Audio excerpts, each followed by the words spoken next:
So, very good afternoon students. My name is Anmol Borkar. So, last time हमने क्या किए थे? तो लास्ट टाइम हमने यहाँ पर एक तरह से स्ट्रक्चर ऑफ एंथर वाला जो पार्ट है, वो स्ट्रक्चर ऑफ एंथर वाला पार्ट हमने लास्ट टाइम वीडियो में कवर किया। अभी हम यहाँ पर क्या करने वाले हैं? तो अभी हम यहाँ पर आगे का पार्ट कवर करेंगे, वो है माइक्रोस्पोरोजेनेसिस। अभी ये माइक्रोस्पोरोजेनेसिस क्या होता है? तो माइक्रोस्पोरोजेनेसिस अगर हमें समझना है, ठीक है, माइक्रोस्पोरोजेनेसिस अगर हमें समझना है तो ये एक प्रोसेस है। कौन सी प्रोसेस है?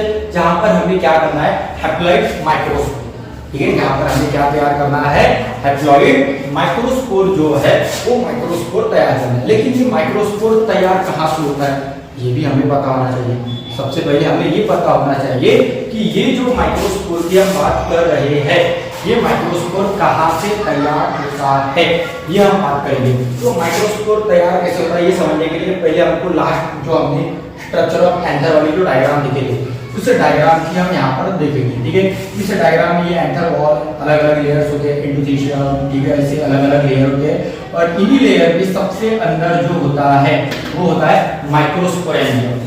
सबसे अंदर क्या होता है, माइक्रोस्पोरेंजियम। और इसी माइक्रोस्पोरेंजियम के अंदर क्या प्रेजेंट होते हैं? तो इसी माइक्रोस्पोरेंजियम के अंदर यहाँ पर प्रेजेंट होते हैं स्पोरोजिनस टिश्यू। क्या प्रेजेंट होते हैं? Sporogenous tissue.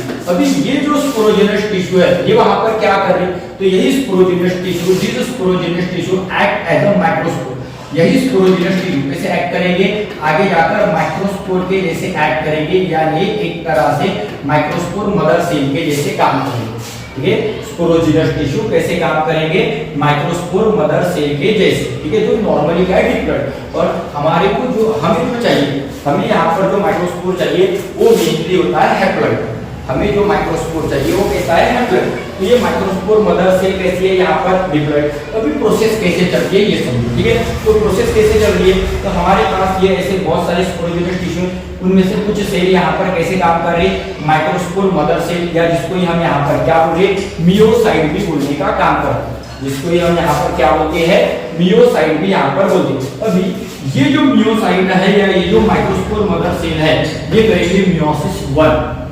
क्या करेंगे, मियोसिस 1। और मियोसिस 1 में क्या होगा, इसके अंदर यहाँ पर ये जो है ये यहाँ पर हो जाएगी एक तरह से एक सिंगल न्यूक्लियस से दो अलग अलग न्यूक्लियस यहाँ पर फॉर्म हो जाएगी, ठीक है। अभी दो अलग अलग न्यूक्लियस फॉर्म होने के बाद यही सेल वहां पर कौन सी प्रोसेस करेगी, साइटोकाइनेसिस। कौन सी प्रोसेस, साइटोकाइनेसिस। अभी ये जो साइटोकाइनेसिस की प्रोसेस है, इसमें यहाँ पर क्या हो रही है, दो अलग अलग सेल तैयार हुए।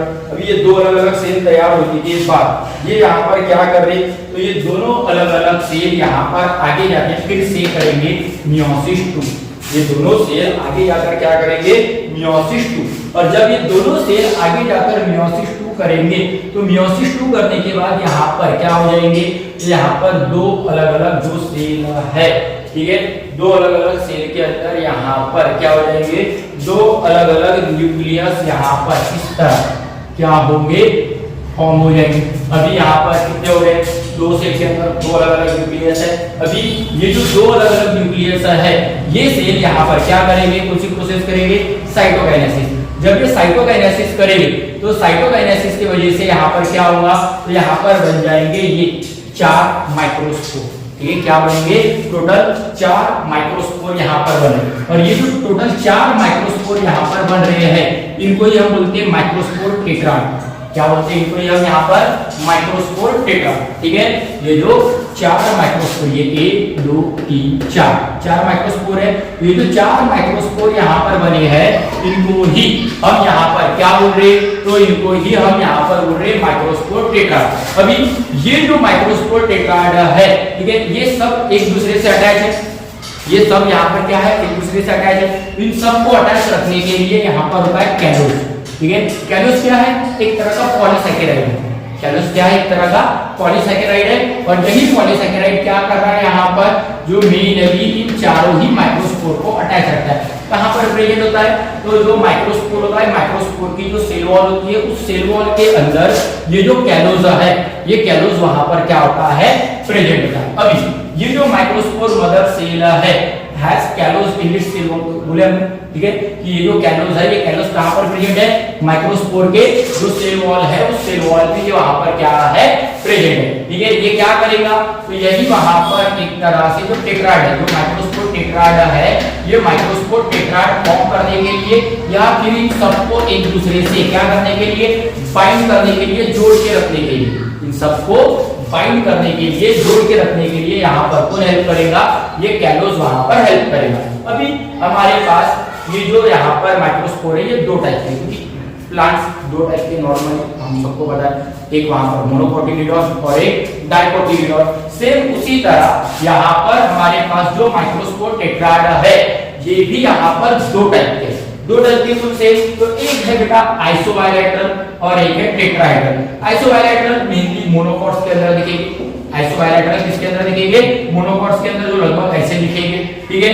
और जो टेट्राहेड्रल है वो लगभग इस तरह दिखाई देंगे, एक तरह से कहां पर, डाइकॉट के अंदर दिखेंगे, और वो मेनली जैसे डायमंड का स्ट्रक्चर, एटॉमिक स्ट्रक्चर जैसे होगी, डायमंड का जैसे एटॉमिक स्ट्रक्चर होता है, सेम उसके जैसे ही टेट्राहेड्रल वाले यहाँ पर होते हैं, ये ऐसे ऐसे यहाँ पर ये तीन आगे आ गए और एक इन सब के पीछे यहाँ पर रहेगा, समझ रहे। तो इस तरह यहाँ पर कौन रहने वाला है, तो इस तरह यहाँ पर जो टेट्राहेड्रल है, ये टेट्राहेड्रल वाला एटॉमिक स्ट्रक्चर यहाँ पर, टेट्राहेड्रल वाला जो क्या है माइक्रोस्पोर है, ये माइक्रोस्पोर हमें यहाँ पर क्या होगा, दिखाई देगा, ठीक है। फिर अभी यहाँ पर क्या होगा, at the time of pollen grain formation, अभी हमें यहाँ पर क्या करना है, पोलन ग्रेन तैयार करना है। यही माइक्रोस्पोर आगे जाकर क्या करने वाला है, पोलन ग्रेन फॉर्म करेगा। तो ये जो माइक्रोस्पोर जब आगे जाकर पोलन ग्रेन फॉर्म करेगा, तो ये वहां पर क्या करेगा, तो ये वहां पर ये जो कैलोज है, जो कैलोज यहाँ पर इन सबको जोड़ के रख रहा है, ये कैलोज इन सबको यहाँ पर क्या कर रहा है, जोड़ के रख रहा है। तो ये कैलोज यहाँ पर इन सब, ये कैलोज अभी क्या हो जाएगा, तो ये जो कैलोज जो यहाँ पर प्रेजेंट है, ये कैलोज यहाँ पर हो जाएगा डिसॉल्व, क्या हो जाएगा, ये कैलोज यहाँ पर डिसॉल्व, और ये कैलोज डिसॉल्व होने की वजह से ही अभी ये सब यहाँ से क्या हो जाएंगे, सेपरेट हो जाएंगे। क्योंकि क्या हो रहा था, जब कैलोज प्रेजेंट था तो ये सब जुड़े हुए थे, जब कैलोज यहाँ पर प्रेजेंट था तो ये सब यहाँ पर क्या थे, जुड़े हुए थे। लेकिन अभी कैलोज ही जो इन सबको जोड़ के रखने वाला है, वही यहाँ पर क्या हो चुका है, डिसॉल्व हो चुका है, गायब हो चुका है, ठीक है। अभी डिसॉल्व होने की वजह से ये यहाँ पर क्या हो जाएगा, तो ये अभी यहाँ पर ये जो माइक्रोस्पोर है, ये सब माइक्रोस्पोर यहाँ से क्या हो जाएंगे, सेपरेट हो जाएंगे, ठीक है। अभी ये माइक्रोस्पोर यहाँ से सेपरेट हो गए। अभी माइक्रोस्पोर सेपरेट होने के बाद अभी ये जो सिंगल माइक्रोस्पोर है, ये सिंगल माइक्रोस्पोर आगे जाकर क्या फॉर्म करेगा, पोलन ग्रेन। अभी पोलन ग्रेन कैसे दिखता है, तो ये है हमारे पास एक पोलन ग्रेन का स्ट्रक्चर, ये क्या है, पोलन ग्रेन का स्ट्रक्चर। अभी ये जो पोलन ग्रेन का स्ट्रक्चर है, इसमें यहाँ पर दो वॉल होते हैं, दो वॉल कौन से, एक होती है एक्साइन और एक होती है इंटाइन। ये जो बाहर की आउटर लेयर दी गई है ब्लूइश कलर में, ये है एक्साइन, ठीक है।